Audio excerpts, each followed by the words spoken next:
안녕하세요. 올해 36살이고 작은 카페를 운영하는 평범한 여성입니다. 다들 인생의 가장 빛나는 전성기가 언제이신가요? 누군가는 가장 젊고 예쁜 청춘을 말할 수도 있고 또 누군가는 모든 걸 이룬 노년기를 할 수도 있겠죠? 제게 누가 물어보신다면 저는 망설임 없이 지금이라고 할 수 있어요. 남들 보기엔 맘 편히 카페 운영하면서 편하게 살아온 여자라고 생각할 수도 있어요. 하지만 저도 얼마 전까지만 해도 지금의 삶은 꿈꾸지도 못했습니다. 그래서 하루하루를 늘 감사하는 마음으로 살고 있습니다. 지금 저는 엄마와 같이 살고 있는데요. 누구나 부모는 특별하고 애틋하죠. 하지만 저는 특히 어렸을 때부터 엄마와 단둘이 의지하고 살아서 그런지 더 각별합니다. 사이좋은 모녀이기도 했고요. 아버지가 돌아가신 건 아닙니다. 제가 고등학교 때까지만 해도 저는 하고 싶은 거 다 하게 해주는 부모님과 살았어요. 아빠는 사업을 하셨고요. 꽤 돈을 잘 버셨던 걸로 기억합니다. 그 동네에서 가장 비싼 아파트에 외제차를 타고 다닐 정도로 잘 살았어요. 그런데 무슨 일인지 어느 날 집에 있는 물건들에 빨간 딱지가 붙더니 엄마와 아빠가 매일 싸우셨어요. 당신 때문에 이게 뭐야. 이제 집도 다 넘어가고 우리 어쩌면 좋냐고. 우리 예진이 이제 한참 돈 들여 공부시켜야 하는데 당신 어쩔 거야? 내가 생각이 있으니까 조금만 기다려봐. 뭐 죽기야 하겠어? 예진이랑 지낼 집은 어떻게든 마련해 줄 테니까 걱정 말고. 사채업자들이 문제인데 당분간 당신이랑 떨어져 있는 게 좋겠는데? 매일 저런 대화를 하시면서 집안 분위기는 암울해졌고 나중에는 이혼 얘기도 들었던 것 같습니다. 아빠 사업이 뭐가 안 되신 건 확실했고 사채까지 쓰셨다는 말을 하셨던 것 같습니다. 엄마는 아빠 빚이 많아 이혼해야 할 것 같다고 하셨는데 결국 살던 집이 경매로 넘어가고 저와 엄마는 변두리 오래된 연립주택으로 이사가게 되었어요. 그런데 이사간 후 아빠랑은 연락이 끊겼습니다. 엄마는 당장 저와 먹고 살아야 하니 일을 시작하셨고 저도 엄마가 힘드실 것 같아 더 이상 아빠에 대해 묻지 않았어요. 그냥 어렴풋이 이혼하셨겠구나. 아빠는 많은 빚과 사업 실패 때문에 엄마와 저를 버리고 가신 거구나. 막연히 생각만 했습니다. 엄마는 일단 먹고 사는 게 바쁘니 제게도 자세한 설명은 안 하셨습니다. 엄마가 어렵게 저를 키우신 걸 다 알고 있었습니다. 저는 졸업 후에 직장 다니면서 어떻게든 엄마와 조금이라도 편하게 살기 위해 노력했고요. 정말 정신없이 돈만 모았어요. 여행이며 쇼핑이며 저한테는 전부 사치스러운 일이었습니다. 연애 역시 마찬가지였어요. 그때 저는 비혼주의자였습니다. 결혼에는 뜻도 없었고 제가 처한 상황에서 좋은 사람을 만나더라도 결혼을 할 여유가 없다고 생각했습니다. 물론 그건 엄마는 모르는 저만의 생각이긴 했고요. 엄마는 그전까지는 아무 말 없다가 제가 딱 29살을 넘기면서부터 제가 만나는 남자는 없는지 결혼은 안 할 건지 관심을 가지셨습니다. 너 혹시 엄마 때문에 시집 안 간다 그런 소리 말아라. 엄마는 늙은 딸 끼고 살 생각 전혀 없으니까 넌 네가 알아서 신랑감 찾아 결혼해. 응? 네가 인물이 없는 것도 아니고 엄마 너 하나 시집 보내줄 돈은 있으니까 걱정하지 말고. 엄마, 좋은 사람 있으면 하지. 근데 아직 마음에 차는 사람이 없어. 그리고 엄마, 나 시집 가면 목욕탕은 누구랑 가냐? 혼자 심심해서 어떡하려고 그래? 나 그냥 시집 안 가고 엄마랑 살까 봐. 응? 어머 얘 행여나 그런 무서운 소리 하지 말어. 엄마 딱 질색이다. 결혼해서 애도 낳고 신랑 챙기고 그렇게 사는 게 엄마 소원이야. 알았지? 엄마가 결혼 얘기를 할 때마다 우스갯소리를 하며 넘겼습니다. 다행히 그때는 제가 직장 생활을 하며 번 돈으로 공공임대 아파트에 살고 있었고 엄마는 시청의 노무직으로 청소 일을 하셔서 경제적으로 큰 어려움은 없었던 때였습니다. 사람 일 모른다더니 결혼에 관심 없던 저도 같은 회사 다니던 남편을 만나 30살에 결혼했어요. 남편은 아직까지 우리가 만났던 그 회사를 다니고 있는 반면 저는 결혼 후 다니던 직장을 그만두고 전업주부로 생활했어요. 사내 커플인 게 부담스럽기도 했고 금방 아이를 가지면 어차피 관둬야 할 거란 생각이에요.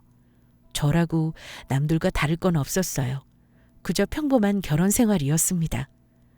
남편은 저랑 2살 차이 나는 사람이었는데 남편 집안도 홀시어머니였습니다. 하지만 위로 장가간 형이 있어서 부양 부담은 좀 적은 편이었어요. 결혼할 때 양가에서 도움을 바랄 상황이 아닌지라 간소하게 결혼했고요.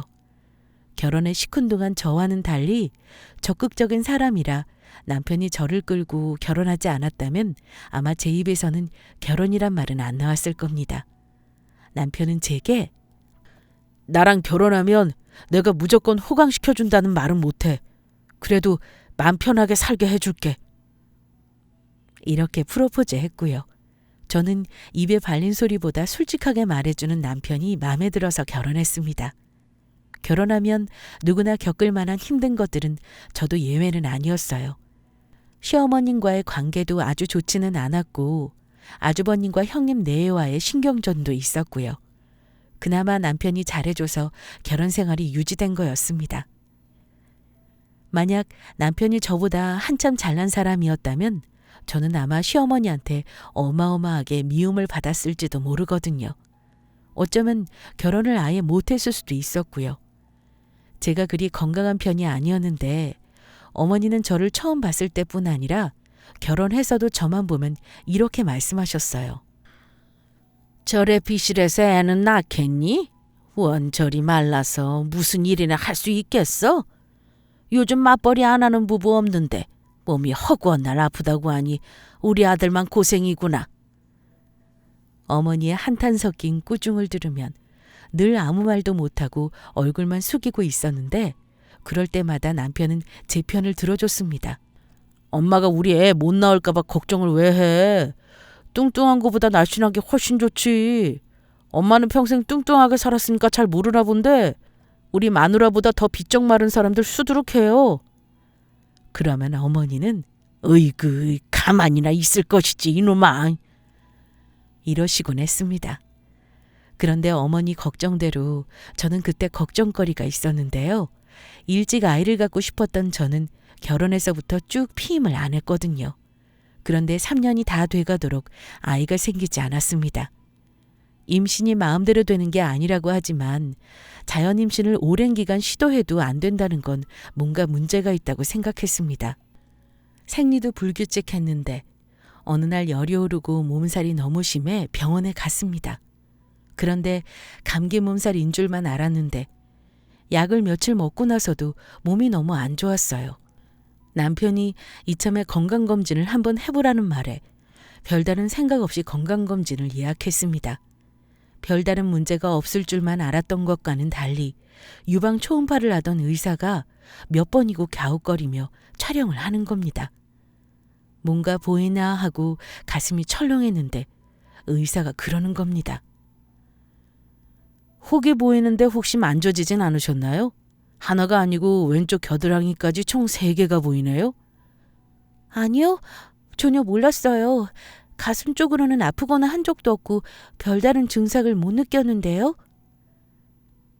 의사는 한참을 보다가 모양이 안 좋아 보인다며 생검을 해야겠다고 바로 일정을 잡게 해주었습니다.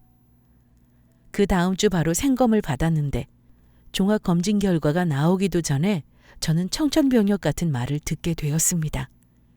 병원에서 결과를 들으러 올 때 꼭 보호자랑 같이 오라고 하더라고요. 그때부터 불안했는데 병원을 가서야 왜 보호자와 같이 오라고 했는지 알 수 있었습니다.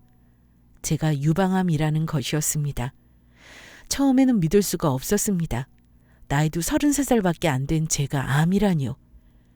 마르고 비실하긴 해도 이제까지 크게 아프지 않고 살았던 저였습니다. 그냥 화가 나기도 하고 눈물이 나더라고요. 일단 수술을 해야 하고 전이된 곳이 있는지 검사해야 한다며 치료 계획을 잡는데 남편은 심란한 얼굴로 선생님, 치료하면 나을 수 있는 거죠? 나중에 아이를 가질 수는 있나요? 하고 묻더군요. 의사는 모든 암이 그렇듯이 생존율만 가지고 말할 수밖에 없어요. 말 그대로 죽을 수도 살 수도 있는 병입니다. 초기라고 해서 안심할 수도 없는 병이고요. 환자분 같은 경우에는 수술하고 방사선이랑 항암을 해야 하기 때문에 향후 5년간은 임신을 안 하는 게 좋습니다. 당사자인 저도 눈물도 안 나올 만큼 놀라고 경황이 없는데 남편 역시 저의 갑작스런 암 선고에 많이 놀란 듯 했습니다. 그런데 사람은 좋은 일이 있을 때보다 나쁜 일이 생겼을 때 태도로 내 사람인 걸 알 수 있다고 하잖아요. 제 옆에서 힘이 돼줄 줄만 알았던 남편은 제가 암 선고를 받고 나서 저를 대하는 태도가 점점 변해갔습니다. 암이라는 게 혹만 딱 떼어내고 완치되는 병이라면 얼마나 좋겠습니까? 하지만 암은 힘들고 긴 투병 생활이 요구되고 그 기간 동안 가족들의 도움이 많이 필요한 병입니다. 남편은 수술하고 나서도 전이가 될 수도 있고 각종 후속 치료를 받으며 저를 돌봐줘야 한다는 거에 부담을 느끼는 듯 했습니다. 집에 돈 버는 사람이 나뿐인데 내가 당신한테 계속 붙어 있을 수는 없잖아. 당신 엄마한테 좀 도와달라고 할 수 없어? 남편은 친정엄마의 도움을 받기를 원했습니다. 병든 당사자가 제일 힘들겠지만 아무리 가족이라 하더라도 사실 병간호라는 게 쉽지는 않은 일이라는 거 저도 잘 알고 있습니다. 남편이 돈을 벌어야 한다는 것도 잘 알고 있었고요. 그래서 일하는 남편 대신 친정엄마가 당분간 저를 돌봐주시기로 했어요. 엄마는 괜찮을 거라며 저를 위로해 주셨고요. 딸이 암이라는데 얼마나 놀라셨겠어요? 그런데 정말 엄마들은 강하다고 하잖아요. 엄마가 너 아프게 놔둘 것 같아? 어떻게 해서든 너 다 고쳐줄 거야. 네 옆에서 도와줄 테니까 너 하나도 걱정할 거 없어. 요즘에 암 걸리는 사람이 얼마나 많은 줄 알아? 한 집 걸러 한 집이 암이라더라. 엄마 친한 친구 선미 아줌마도 난소암 걸려서 죽는다고 난리치며 울었는데 10년 지난 지금까지 멀쩡하게 잘만 살아있어. 그러니까 걱정 마. 알았지? 엄마는 제가 무너지는 모습을 보이자 제게 용기를 주시면서 옆에서 도와주시겠다 하셨습니다. 그런데 친정과 시댁은 정말 다르긴 하더라고요. 엄마는 그저 제 건강이 우선이고 건강을 회복해줄 방법을 찾느라 고군분투하시는데 시어머니는 며느리 병 때문에 아들이 고생할까 걱정하시더군요. 수술 날짜를 잡고 준비하고 있는데 제 암 선고 소식을 들은 시어머니가 찾아오신 적이 있었습니다. 스트레스 안 받기 위해 노력하고 있던 때라 어머니 모진 말을 듣더라도 그냥 넘기려고 했는데 어머니는 그때도 여지없이 제게 상처 주는 말만 쏟아부으시고 돌아가셨습니다. 어머니는 제게 수술하면 괜찮다니?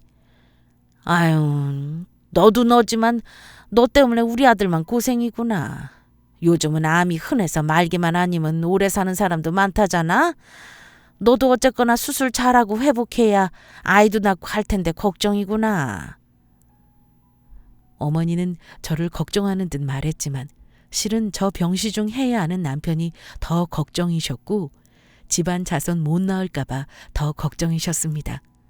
저도 수술을 앞두고 너무 예민했던 때라 말이 곱게 안 나가더라고요. 어머니 말에 기분 나빠도 대든 적은 한 번도 없었는데 그때는 심적으로 힘들어서 그랬는지 사소한 거에도 화를 못 참을 때였거든요. 어머니 말을 들으니 너무 서운한 마음에 저도 그날은 이판사판이라 생각하고 따졌습니다. 어머니 아들 안 힘들게 하려고 저희 엄마가 와서 제 병시중 하실 거예요. 아들 고생하는 거 걱정되시면 어머니가 데리고 가서 밥 해먹이세요. 저 스트레스 주지 마시고요. 아예 지금 말씀드릴게요. 저 애 못 가질 수도 있대요. 그러니까 아예 저한테 그런 기대 하지 마세요. 그만 가주셨으면 좋겠네요.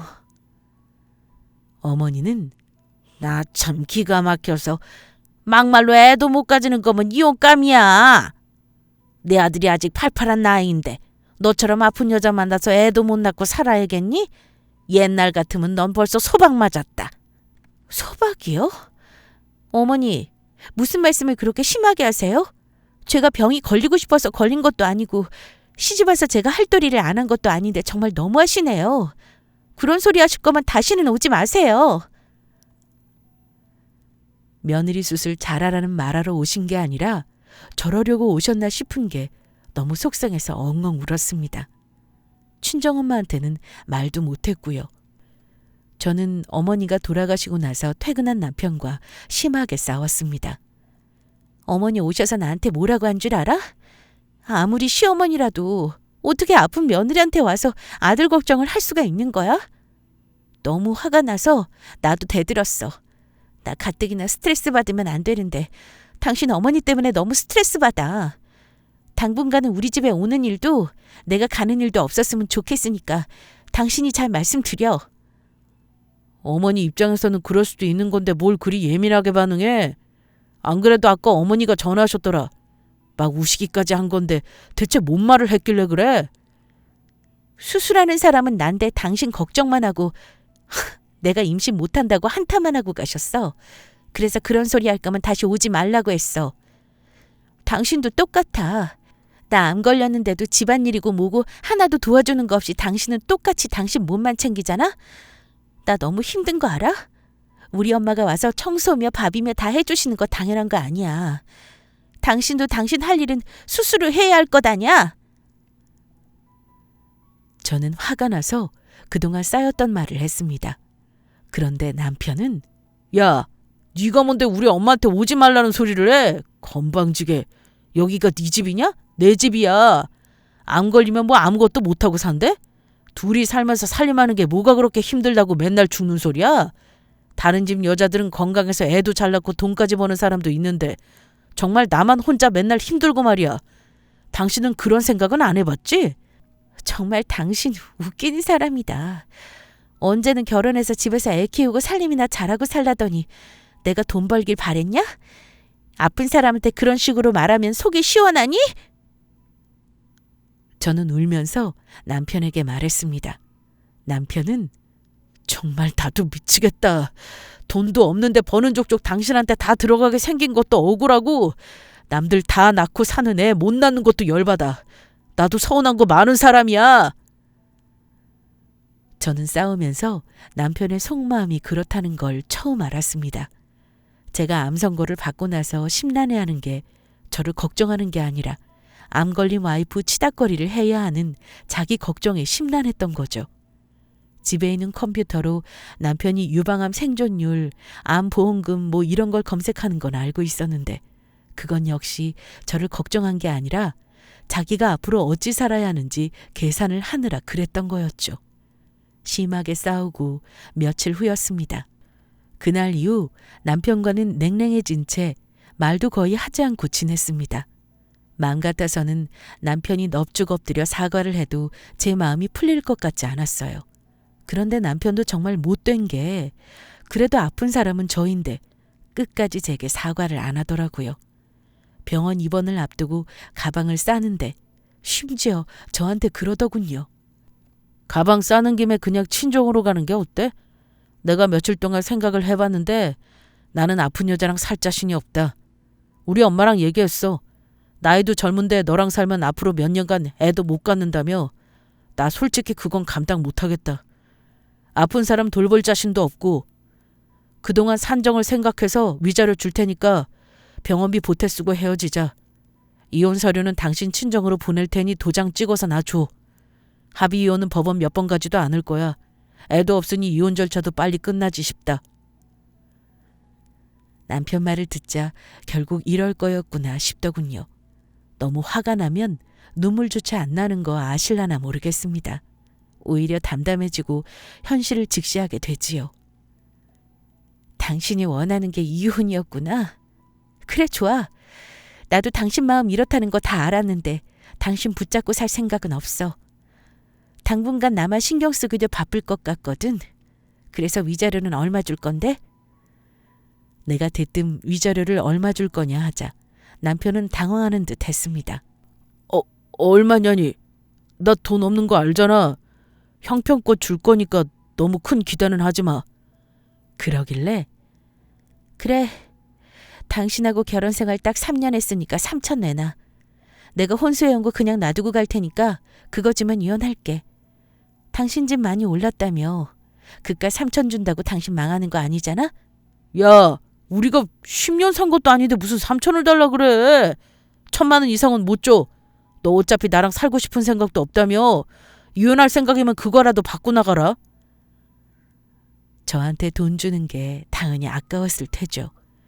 이미 그 인간에게 아픈 마누라는 그저 치우고 싶은 똥차인데 돈 주고 치우고 싶지는 않았던 겁니다. 저는 입원하기 전 짐을 정리해서 친정에 택배로 붙였습니다. 3년의 결혼 생활에 제 흔적은 택배 상자 5개뿐이더라고요. 가구나 가전은 나중에 위자료에 포함해 받기로 하고 저는 뒤도 돌아보지 않고 친정집으로 왔습니다. 이 사실을 엄마에게 대충 얘기는 했고요. 전화로 처음 소식을 알렸을 때 엄마가 많이 우셨습니다. 김서방 이 미친놈이 저만 아는 놈인 건 내가 진작 알았다. 아무 걱정 말고 엄마 집으로 와. 와서 얘기하자. 엄마, 미안해. 나는 저런 사람인 줄 정말로 몰랐어. 시댁에서는 내가 얼마 못 살고 죽을 거라고 아예 단정 짓고 말하더라고. 그 썩을 놈의 집구석. 나중에 너 병 다 낫고 제발 다시 오라 그래도 절대 내가 못 보낸다. 나쁜 사람들 같으니라고. 그런데 막상 엄마 집에 가서 얼굴을 보니 엄마는 아픈 제 안에서 더 이상 눈물을 흘리지 않기로 결심하신 듯 애써 웃으시기만 했습니다. 너 수술하고 나서도 앞으로가 중요한 거 알지?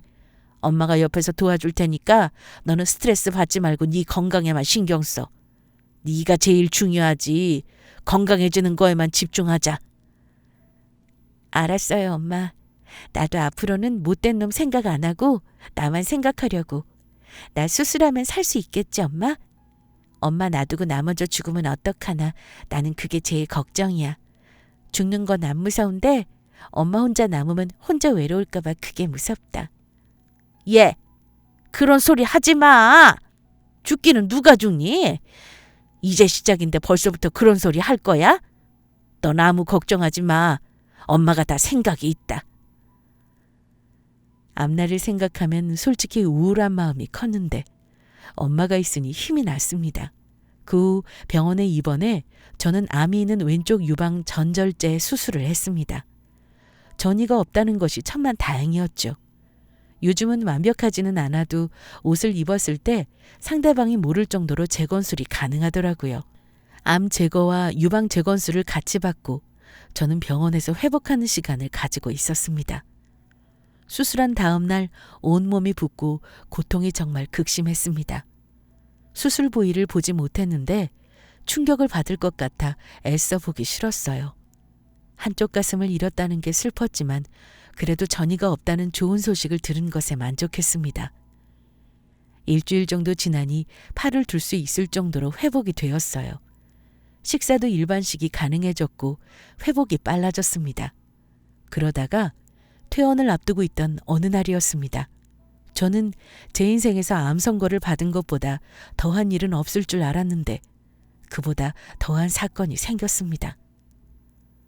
그날따라 엄마가 안절부절 못하시긴 했습니다. 누굴 기다리는 것처럼 계속 밖을 내다보고 전화를 들여다보기도 했고요. 그냥 대수롭지 않게 생각했어요. 병실 문으로 키가 큰 노신사가 들어서는데 그 모습이 매우 낯이 익었습니다. 2인실이었으니 다른 환자를 면회왔겠구나 하고 한번 쳐다보고 다른 곳에 시선을 돌렸는데 순간 머릿속에 번개가 지나가듯 생각이 나면서 그분을 다시 보게 되었어요. 그 노신사 역시 저를 계속 바라보고 있었고요. 나이는 70이 안 돼 보였지만 꼿꼿한 허리에 노인치고는 말쑥한 차림이 보통 분이 아니라는 건 딱 봐도 알 수 있었습니다. 아무 말 없이 서로 바라만 보고 있었는데 옆에 있던 엄마가 이쪽으로 들어오세요 하고 아는 척을 하는 겁니다. 천천히 뚜벅뚜벅 걸어 들어오는 그 순간에 바로 알았습니다. 그 노신사가 바로 어렸을 때 집을 나간 아빠라는 걸요. 저는 너무 놀라 아무 말도 못하고 있는데 엄마가 그러시는 겁니다. 그래도 예진이 아프다니까 이렇게 왔군요.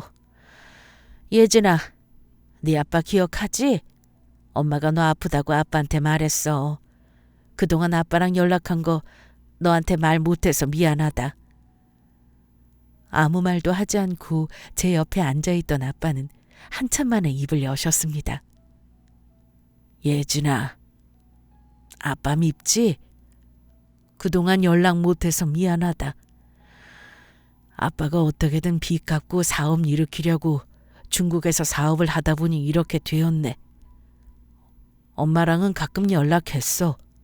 너 대학 학비도 보내주고 생활비 보내주고 했는데 좀 더 빨리 연락할 걸 그랬구나. 많이 아프니? 엄마, 아빠랑 가끔 연락하신 거예요? 나는 엄마 힘들까봐 아빠 궁금해도 일부러 물어보지도 않았는데 아빠 내가 암 걸렸다니까 나 보러 온 거예요? 아빠는 저를 보며 눈물을 흘리셨습니다. 주름진 얼굴로 눈물을 흘리시는데 저 역시 기억 속 모습보다 많이 늙으신 아빠를 보니 그동안 쌓인 화보다 슬픔이 앞서더라고요. 예진아, 아빠 원망 많이 한 거 알고 있어. 그동안 결혼했다는 소식도 들었는데 암 걸렸다는 말 듣고 아빠가 얼마나 놀랐는지 모른다. 아빠가 망하는 바람에 네 엄마랑 이혼했지만 너만 생각하면 아빠가 얼마나 가슴이 아팠는지 아니? 아빠는 너 생각하면서 죽을 듯이 노력해서 사업도 다시 시작한 거야. 너 못된 자식이랑 이혼했다며? 이제 아무 걱정하지 마라. 아빠가 너 평생 돈 걱정 없이 살게 해줄 거야. 만나자마자 무슨 그런 소리를 하세요. 저 아직 아빠한테 화나고 풀리지도 않았는데요. 저는 갑자기 나타난 아빠가 어색하게만 느껴졌습니다. 엄마가 아빠 때문에 힘들게 살았다고 생각해서 마음속 깊은 곳에는 아빠에 대한 원망의 마음이 항상 있었거든요. 아빠라는 사람은 제게 이러셨습니다. 아빠도 사실 많이 아프다. 얼마 전에 한번 쓰러져서 심장에 혈관 넓히는 수술을 했거든. 언제 쓰러질지 몰라서 항상 긴장하며 살고 있어. 근데 네 소식을 들으니 아빠가 그냥 있을 수 있겠어? 그동안 아빠가 한국에 없었다. 수술 받느라 들어온 거라 다시 중국으로 가야 해.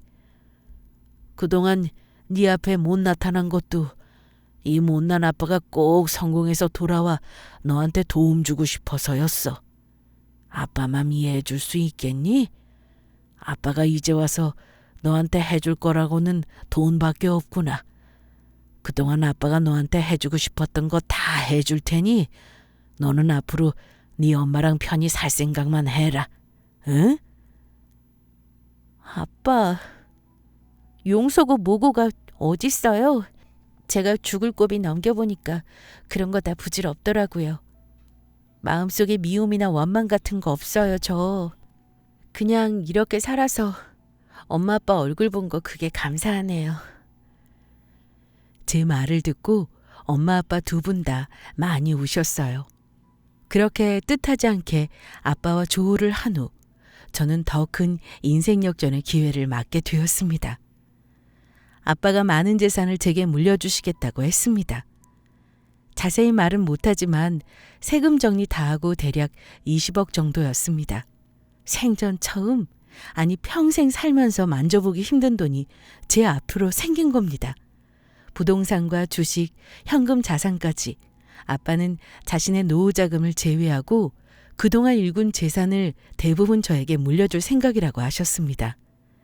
아빠가 돌아가시게 되면 더 많은 상속 재산을 받게 된다고 하셨고요. 그런데 아직 마무리되지 않은 이혼이 문제였습니다. 저는 퇴원 후 임대 아파트를 정리하고 아빠가 마련해 주신 아파트로 들어갔습니다. 이래저래 닥친 일들을 처리하느라 바빠 2달 정도 시간이 흘렀던 것 같습니다. 남편이 보낸 합의 이혼 서류에 도장을 찍어놓고 남편에게 연락했습니다. 이혼 서류 다 작성했으니 와서 가져가든지 아니면 내가 우편으로 보낼 테니 받아. 남편은 그래 알았어. 아, 주고받은 예물은 가지고 있을까 돌려받을까? 이러길래 제가 난 필요 없으니 돌려줄게. 당신 거 별로 비싼 것도 아니니 맘대로 해. 어머니가 주신 폐물 세트는 당신이 직접 와서 받아가야겠다. 내가 이사한 집 주소 알려줄 테니 와서 직접 가져가. 저는 남편에게 새로 이사한 집 주소를 찍어줬습니다. 남편은 급했는지 다음날 바로 찾아오더군요. 당신 언제 이사한 거야? 이 아파트 엄청 부자들이 사는 데잖아. 당신이 뭔 돈이 있어서 이런 데 이사를 왔어? 설마 장모님 집은 아닐 테고. 역시나 남편은 어리둥절해 하더군요. 그 모습을 보는데 은근히 통쾌한 겁니다. 그래서 말해줬습니다. 아, 아직 내 이름으로 안 되어 있는데 곧 명의 이전할 거야. 나 수술하고 병원 입원했을 때 아빠를 만났거든. 뭐? 당신 아버지? 장인어른을 만났다는 거야? 당신 아빠랑 어릴 때 헤어지고 연락도 안 하고 산다고 하지 않았나? 그래서 어째서 이 집이 당신 거가 된다는 건데? 남편은 눈이 커다래져서는 제게 묻더라고요. 아빠가 중국에서 큰 사업을 하셨대. 나 아프신 거 알고 오신 거고 중국 가시기 전에 나한테 이것저것 재산 정리하시겠다고 하셔서 이것도 그중에 하나고 나도 정확히 계산은 안 해봐서 몰라. 한 20억 되려나? 뭐 20억? 당신 그게 정말이야? 내가 당신한테 뭐하러 거짓말을 해. 뭐 어차피 이제는 상관없는 사이고. 자, 여기 원하던 서류나 가져가. 저는 남편에게 이혼 서류와 결혼할 때 어머니에게서 받은 폐물 상자를 건넸습니다. 그런데 인간이라는 거 얼마나 간사한지 남편 놈이 갑자기 이러는 겁니다. 저기 있잖아. 내가 오늘 온 거는 이혼하려는 걸 다시 생각해보자고 하려고 온 거야. 우리 아직 법적으로 부부인 거 알지? 아무래도 내가 지난번에는 당신한테 말실수를 너무 많이 했네. 장모님 어디 계셔? 내가 직접 죄송하다고 사과드릴게. 이러길래 저는 어처구니가 없어서 미쳤어? 우리 엄마 당신 온다니까 당신 꼴 보기 싫어서 나가셨어. 이혼하자고 한 건 당신이야. 나도 당신하고 이혼하는 걸 원해.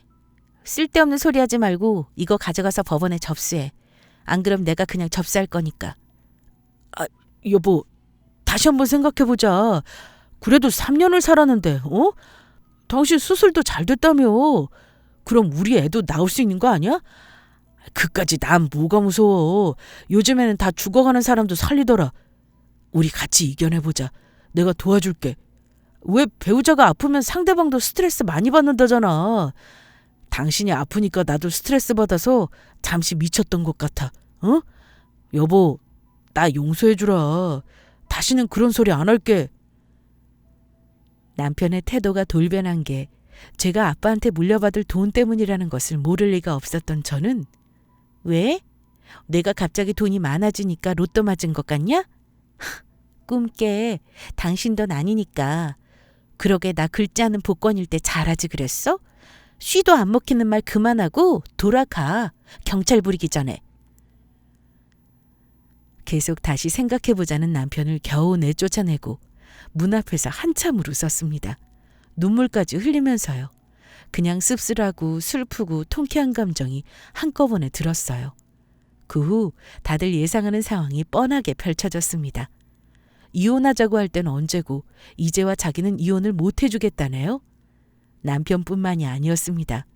며느리 노릇 못한다며 저를 그렇게 미워하던 어머니까지 가세해 전화로 저를 못살게 굴었습니다. 이 상태로라면 합의 이혼은 못할 듯 했어요.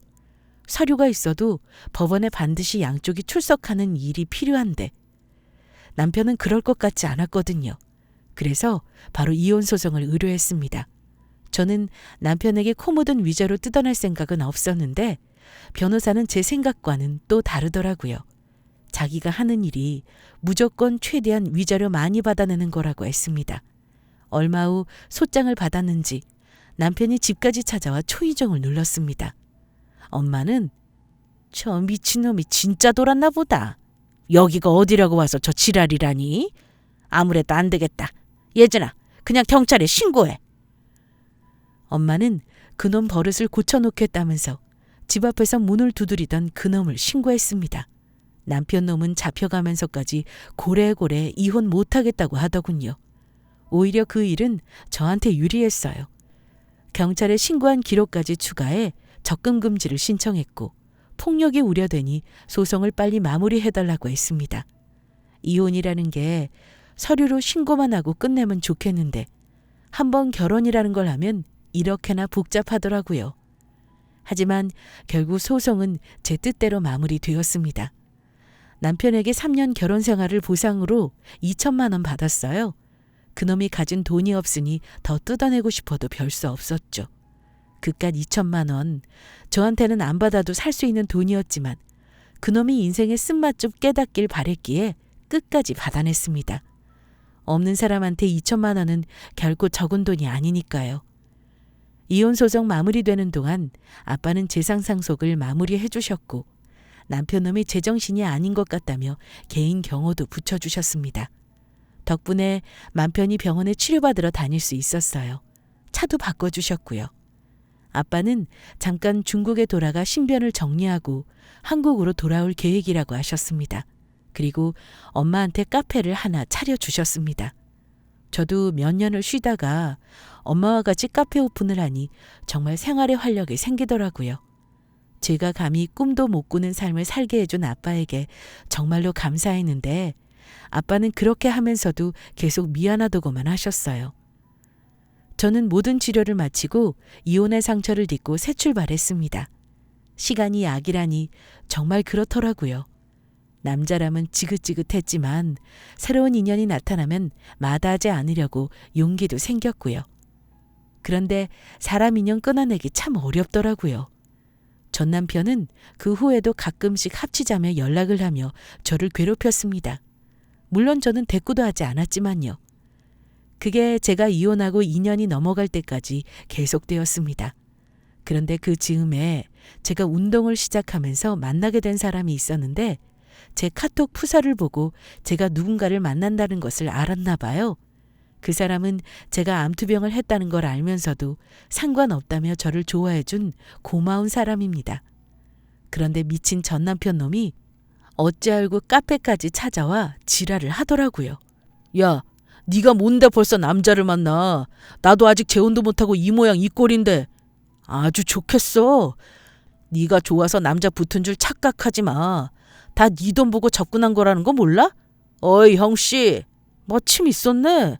내가 이 여자 전 남편인데 좋게 말할 때 꺼줘. 우리 재결합할 거니까.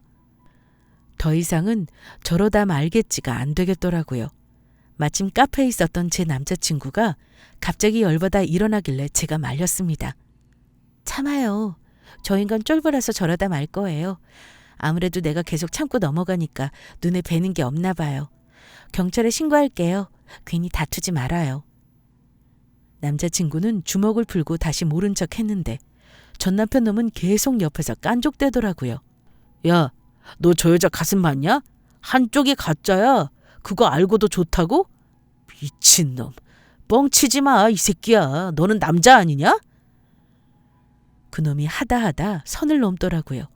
그때 제 남자친구가 갑자기 신고하려는 저의 전화기를 뺐더군요. 잠깐 예지씨 신고하지 마요. 제가 저 새끼 다시는 여기 못 오게 해줄 테니. 그러면서 성큼성큼 그 미친놈한테 걸어가더니 갑자기 주먹으로 그놈의 얼굴을 날렸습니다. 무방비 상태에서 얼굴을 맞은 그 인간은 죽는 소리를 내며 쓰러졌어요. 사람 친다고 악을 쓰면서요. 저도 물론 놀라서 어쩔 줄 모르긴 했습니다만 남자친구를 믿고 내버려 뒀습니다. 남자친구는 쓰러진 그놈이 일어나려고 하니 손바닥으로 머리통을 쳐서 한 번 더 쓰러뜨렸습니다. 그리고 발로 남편을 출입문 쪽으로 토끼 몰듯이 몰아갔어요. 야, 이 새끼야. 그러니까 있을 때 잘하라는 소리가 있는 거야. 오죽 못났으면 헤어진 와이프한테 와서 행패냐? 그 와중에 리듬 맞춰 철썩철썩 신나게 두드려 패더군요. 운동하는 사람인데 아마 많이 아팠을 겁니다. 다시는 여기 오지 마라. 나 여기 맨날 오니까 괜히 나 만나서 한 대 더 맞고 싶지 않으면 오지 마. 알겠지? 한 대 더 맞을래? 지금 갈래? 그놈은 찍소리도 못하고 겨우 일어나 땅에 떨어진 핸드폰을 줍더니 주랭랑을 쳤습니다. 제가 아무리 해결하려고 해도 못했던 골칫거리를 남자친구가 한 방에 해결해 줬죠. 그 이후로 다행히 지금까지 그놈은 코빼기도 안 비치고 있고요.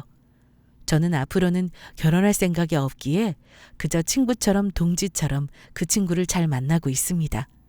저는 그 후 항암도 다 마치고 엄마 카페까지 도와주면서 지난 3년을 정신없이 살았습니다. 벌써 36살이라는 적지 않은 나이가 되었고요. 아직까지는 암을 이겨내고 잘 살고 있는 것 같아요. 5년 생존율 90%라니 아직은 반쪽짜리 승리지만 반드시 5년 재발하지 않고 버텨서 완치 판정 받으려고 합니다. 가끔은 불안한 마음이 들기도 해요. 병이라는 게 그렇더라고요.